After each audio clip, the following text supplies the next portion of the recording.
आहे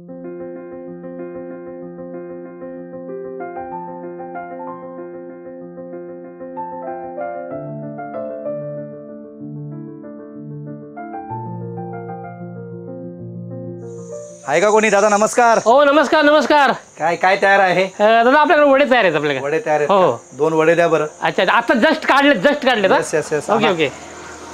तर एकात्मिक आदिवासी विकास प्रकल्प जव्हार आदिवासी विकास विभाग ठाणे महाराष्ट्र शासन यांच्याकडून या हॉटेल कन्सरी मालकांना 50,000चं अनुदान प्राप्त झाले. त्यातून त्यांनी या व्यवसायाला सुरुवात केली आणि हळूहळू स्वकमाईतून त्यांनी या हॉटेलची वाढ केली आणि आज तुम्ही पाहाल तर खूप सुंदर असं निसर्गरम्य वातावरणामध्ये त्यांनी हॉटेल उभं केलं. आपण त्यांच्याकडून जाणून घेऊयात की नक्की त्यांचा हॉटेल व्यवसाय कसा चालू आहे. दादा बसा. आपलं नाव? माझं नाव जयराम यशवंत वाघ. ओके. म्हणजे हे हॉटेल उभं करायला तुम्हाला आदिवासी विकास प्रकल्पाचे हो नक्कीच निधी मिळाला? सर हे मला जे अनुदान मिळाले 46,500 अनुदान मिळाले. काही आमचा सहभाग होता त्याच्यामध्ये. तुम्ही घेणार का? नाही तुम्ही घ्या. पण त्याच्या अगोदर मी एक वेगळी स्टोरी सांगू इच्छितो. का हा जो गाडा दिसतोय ना तुम्हाला समोर, ह्या गाड्यापासून मी सुरुवात केली होती माझ्या मिसेसने आणि मी. तेव्हा इथं काही नव्हतं.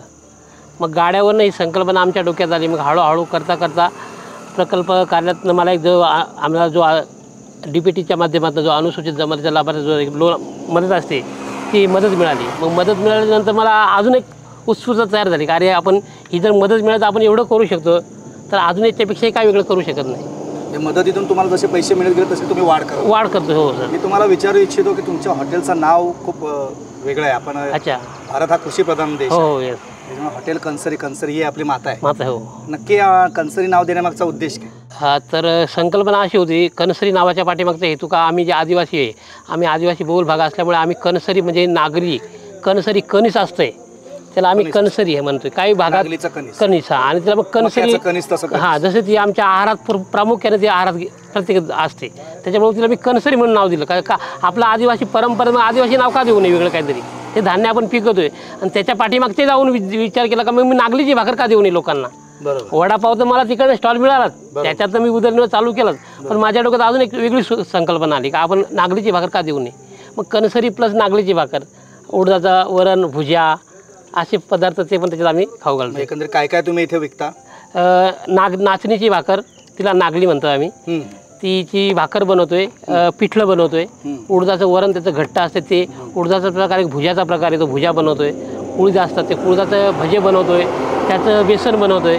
आणि ती जेव्हा ग्राहक एखादी भाकर सहज मागतोय बाबा एक आम्हाला एक प्लेट देऊ त्या तिथं मी एक समोर की ठेवलेले आहे ते बघतात हे काय आहे. मग जेव्हा विचारतात मग त्याचं कन्सेचं लॉंग फॉर्म म्हणून सांगतोय आणि त्याचं हे पण सांगतो मग त्यांना अजून आपुलकी वाटते. म्हणजे तुम्ही मनोरंजनातून व्यवसाय करता? हा मग ते खाताना त्यांना अजून आवडतं होते का अरे बाबा हे अजून वेगळं काहीतरी आहे. मग आदिवासी विकास विभागानं तुम्हाला जो निधी दिलाय त्यांच्याप्रती तुमच्या काय भावना? तर नक्की शोर सर याच्यामधनं म्हणजे जेव्हा आम्ही बाहेर स्थलांतर काय आमचं माणसं जायची किंवा मी पण एक मार्केटिंग करायचो. आज केवळ तुमच्या समोर उभा आहे केवळ एक मार्केटिंगचं मला थोडंसं ज्ञान होतं आणि ते मार्केटिंग करता करता त्या मार्केटिंगच्या कंपन्या पण लयास गेल्या.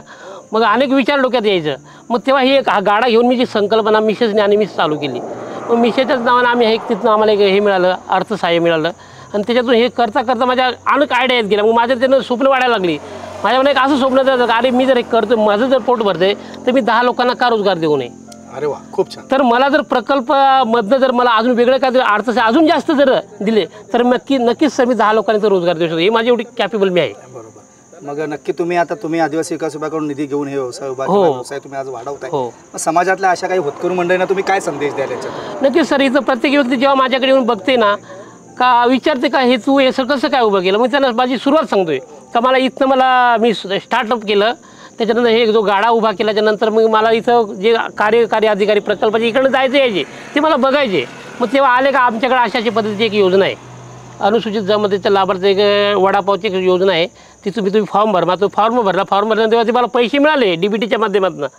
तेव्हा मला तो आनंद अगदी वेगळा झाला. तर मी माझ्याकडे काही सामानसुद्धा नव्हतं तेव्हा मी सामान वगैरे भरला. मग मला अजून एक हुरूप आलं. यातून तुम्ही लोकांना आव्हान कराल? कारण लोकांना मी आव्हान करतो लोकांनी गेली पाहिजे. नक्कीच मित्रांनो तुम्ही पाहिलं असेल आणि तुमच्या वड्याला चव खूप छान आहे. नक्कीच तुम्ही माझ्या वड्याची तारीफ केली त्याबद्दल धन्यवाद. असेल का हॉटेल कन्सरी ज्या आपली माता आहे कणीस हे माता मानतो आमचा शेतकरी वर्ग त्या नावानं खूप छान हॉटेल ते चालवत आहेत.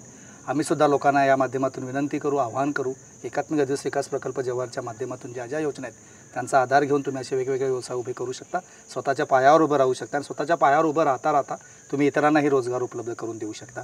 तर तुम्हाला धन्यवाद आणि पुढील वाटचालीस खूप खूप शुभेच्छा. खूप खूप धन्यवाद. वेलकम आपण आल्याबद्दल आणि मला तुमचा वेळात वेळ काढून इथे भेट दिली त्याबद्दल तुमचे खूप खूप मनापासून आभार आणि धन्यवाद. थँक्यू.